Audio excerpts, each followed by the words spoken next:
Do you have any good Chet Baker stories while we're on the subject of Chet? Let me think of one. Let me see. Yeah, there's a few of them. Yeah, one time, uh, yeah, we were playing somewhere in Europe, and we went out on tour, and we were playing some of these Don Sebesky arrangements from this album, "You Can't Go Home Again." Uh, I'm trying to think of the label. I don't know. It wasn't Artist House. I can't remember. But anyway, so he had all these charts, and we had been rehearsed them a couple times, and we've been playing them for weeks, and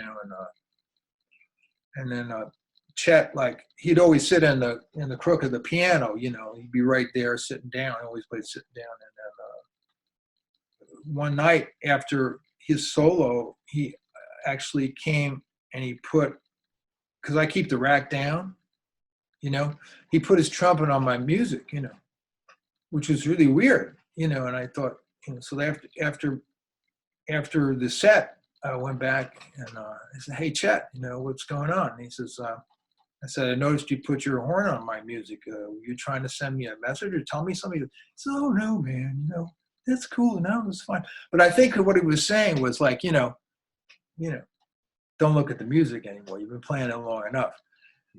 It was pretty cryptic.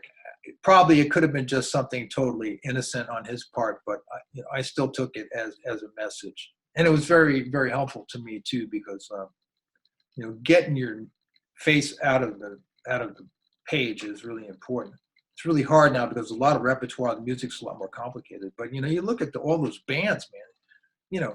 Train, Miles, Weather Report, any of those bands, Blakey. There's not a stitch of music on the stand. You don't even see no music stands on those videos with those performances. So those guys had it all memorized. I think that's a goal, especially for young musicians, even though there's a lot of repertoire that they have to keep together at a lot of times. Memorization is really important because it frees that part of your mind from having to look at the page. Yeah, did that change what you played when you could no longer look at the music? Well, it made me think about, yeah, I focused more in on the piano, it's like, yeah, it just gave me a message, oh yeah, don't look at I mean, if you have to read the notes or, some hits or something, but then at least memorize the changes so you don't have to be looking at that. I mean, I don't do that all the time with my band, when they're playing standards or looking at, I'll go up and some of my groups, at school and stuff, I just turn the music stand around and said, "Man, come on. You got a piano player. I want you to listen to him, Yeah, You yeah, don't yeah. want to, your reactionary environment, your life is not like looking at, a graphic of like an F and a number.